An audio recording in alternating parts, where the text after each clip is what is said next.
हरे कृष्णा। आप सभी का दिन शुभ और मंगलमय हो। आज आप सब माघ महात्म के 11वें अध्याय का श्रवण करेंगे।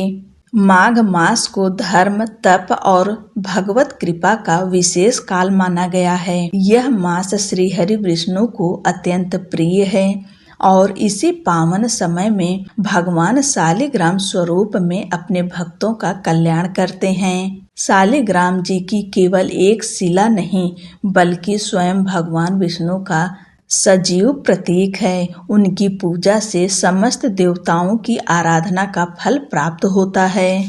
धार्मिक मान्यता है कि माघ मास में शालिग्राम भगवान का दर्शन, पूजन और कथा श्रवण करने से जन्म जन्मांतर के पाप नष्ट हो जाते हैं। जो श्रद्धालु इस मास में नियम पूर्वक स्नान कर व्रत रखते हुए शालिग्राम जी का स्मरण करता है, उसके जीवन में भक्ति, वैराग्य और सौभाग्य का उदय होता है। माघ मास में शालिग्राम की कथा हमें सिखाती है कि सच्ची श्रद्धा और निष्काम भक्ति से ही भगवान प्राप्त होते हैं। शालिग्राम जी बिना आडंबर के सरल हृदय वाले भक्त पर शीघ्र प्रसन्न हो जाते हैं। इस पवित्र मास में उनकी कथा सुनना और सुनाना घर गृहस्थी में सुख शांति लाता है और मनुष्य को मोक्ष के पथ पर अग्रसर करता है। आइए इसी मंगल भावना के साथ माघ मास की कथा का शुभारंभ शालिग्राम भगवान के पावन स्मरण से करते हैं। माघ मास महात्म का 11वां अध्याय।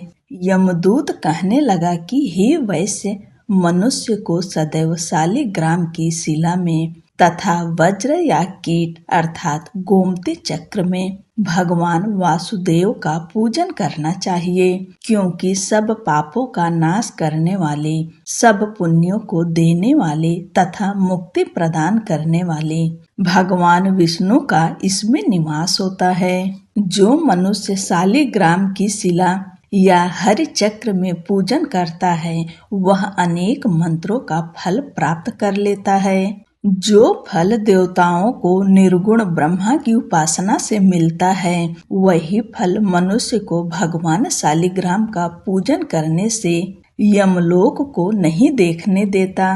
भगवान को लक्ष्मी जी के पास अथवा वैकुंठ में इतना आनंद नहीं आता जितना शालिग्राम की शिला या चक्र में निवास करने में आता है।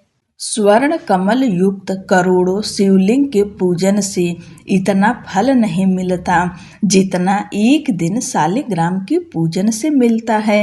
भक्ति पूर्वक शालिग्राम का पूजन करने से विष्णु लोक में निवास करके मनुष्य चक्रवर्ती होता है। काम, क्रोध, लोभ, मोह, अहंकार से युक्त होकर भी मनुष्य शालिग्राम का पूजन करने से वैकुंठ में प्रवेश करता है। जो सदैव शालिग्राम का पूजन करते हैं, वह प्रलय काल तक स्वर्ग में वास करते हैं। जो दीक्षा, नियम और मंत्रों से चक्र में बलि देता है, वह निश्चय करके विष्णु लोक को प्राप्त होता है। जो शालिग्राम के जल से अपने शरीर का अभिषेक करता है, वह मानो संपूर्ण तीर्थों में स्नान करता है। गंगा, रेवा, गोदावरी सबका जल शालिग्राम में वास करता है। जो मनुष्य शालिग्राम की शिला के सन्मुख अपने पिता का श्राद्ध करता है, उसके पितर कई कल्प तक स्वर्ग में वास करते हैं। जो लोग नित्य शालिग्राम की शिला का जल पीते हैं, उनके हजारों बार पंचगव्य पीने से क्या प्रयोजन। यदि शालिग्राम की शिला का जल पिया जाए तो सहस्त्रों तीर्थ करने से क्या लाभ। जहाँ पर शालिग्राम है, वह स्थान तीर्थ स्थान के समान ही है। वहाँ पर किए गए संपूर्ण दान, होम करोड़ों गुना फल प्राप्त होता है।